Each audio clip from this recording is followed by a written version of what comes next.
Mu ijoro ryakeye rya tariki 26 z'ukwezi kwa gatanu, amateka yongeye kwandika paje y'ubwoba mu mujyi mukuru wa Leta Zunze Ubumwe za Amerika muri Washington DC. Aha ni mu gihe isi yose yari ituje, maze imbere y'inzu bivuga ko ariyo nzu ya mbere irinzwe ku mugabane wa Amerika no ku isi hose ariyo White House, harasiwe amasasu menshi mu buryo butunguranye kandi ateye ubwoba. Maze nyuma y'amasegonda make gusa, umuntu umwe yari aryamye hasi atakiri guhumekwa w'abazima, mu gihe uwundi yari ari mu kaga anarembye nyuma yo kuraswa. Ako kanya White House nayo yahise ifungwa byihuse igitaraganya. Bitandukanye n'ibyo wumvise mbere, uyu munsi tugiye kwinjira mu mizi y'icyabaye muri iri joro n'impamvu uyu mutekano muke ukomeje kwibasira umutima wa politiki ya Amerika. Bahaye ikaze.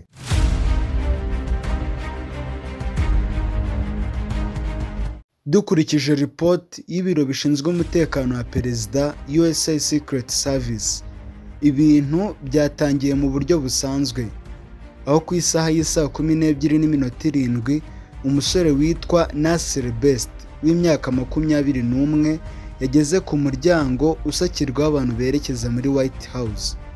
Ibi bikaba ari ibintu bisanzwe ko abaturage basanzwe basura White House, kuko ifite igice kijya gisurwa n'abaturage basanzwe iyo babisabiye uburenganzira. Gusa kuri iyi nshuro, mu gihe abarinzi bari biteguye kumusaka nk'ibisanzwe nk'undi muturage wese, uyu musore Best yahise akura mu gikapu cye imbunda yo mu bwoko bwa revolver, maze nta nteguza atangira kurasa mu buryo buhuzagurika ku nzu y'abashinzwe umutekano wa perezida. Ibinyamakuru bikomeye ku isi byatangaje ko amasasu ari hagati y'10 na 20 yaharasiwe mu masegonda atageze no kuri 30 gusa. Gusa abakozi bashinzwe umutekano wa perezida, cyangwa se bakunze kwita Secret Service, imyitozo yabo yagaragaje akamaro kayo iri joro, aho nta kuzuyaza bahise batangira kurasana mu buryo bukomeye, bagerageza guhagarika uyu muntu utari ufite intego yo guhagarara. Mu gihe Nasir Best n'abapolisi barasanaga, hari umuntu umwe wari uri kwitambukira hafi aho ngaho yigendera bisanzwe. Gusa ikintu kibabaje ni uko uyu mwere nawe yarasiwe muri ako kavuyo mu buryo bubabaje cyane. Kugeza ubu akaba ari mu bitaro, umwirondoro we ukaba wagizwe ibanga n'ubuyobozi. Ariko amakuru ari kuva mu bitaro avuga ko amerewe nabi cyane, bishobora kumuviramo urupfu. Ikibazo kiri kwibazwa n'inzego z'amategeko muri Amerika ni iki: ese uyu muntu yaba yarashwe na Nasir Best cyangwa yarashwe n'abapolisi ba Secret Service mu gihe bari bari kurasana n'uyu musore washatse guhungabanya umutekano wa perezida? Iperereza riri gukorwa ryitwa ballistics rikora ubushakashatsi ku bigendanye n'amasasu riri gukorwa mu buryo bwihuse kugira ngo amenye uwamurashe, kuko niba yarashwe n'abapolisi bishobora guteza imyigaragambyo ikomeye muri Washington. Ariko uyu musore nawe watangije ibikorwa byo guhungabanya umutekano wa perezida, Nasir Best, yahise akomereka cyane nyuma yo kuraswa, maze ajyanwa mu bitaro ahita apfa. Gusa ikibazo giteye ubwoba kurushaho si igitero cyabaye, ahubwo ni uburyo inzego z'umutekano zari zisanzwe zizi uno musore. Kuko umwaka ushize mu kwezi kwa karindwi mu mwaka wa 2025, Nasir Best yari yafatiwe kuri uru ruzitiro nanone ashaka kwinjira muri White House ku ngufu. Mu nyandiko z'urukiko bivugwa ko yari yaje avuga ko ari Yezu Kristo, asaba n'abapolisi ko bamufunga. Ibi bikaba bishyira ikibazo gikomeye ku nzego z'ubuzima bwo mu mutwe n'iz'umutekano. Ese kuki umuntu nk'uyu wari waragaragaje imyitwarire yo gushaka kugirira nabi White House yari akidedembya kandi akaba yaranashoboye kubona intwaro? FBI ubu irimo gusesengura niba Best hari indi mitwe y'iterabwoba cyangwa iya politike yaba yarabagamo, cyangwa niba koko yari afite ikibazo cyo mu mutwe. Ibi byose bikimara kuba, abantu benshi bahise bibaza bati, ese Perezida Trump amerewe ate? Amakuru ahari ni uko Perezida Trump yari ari mu nzu imbere mu gihe ibyo byose byari biri kuba.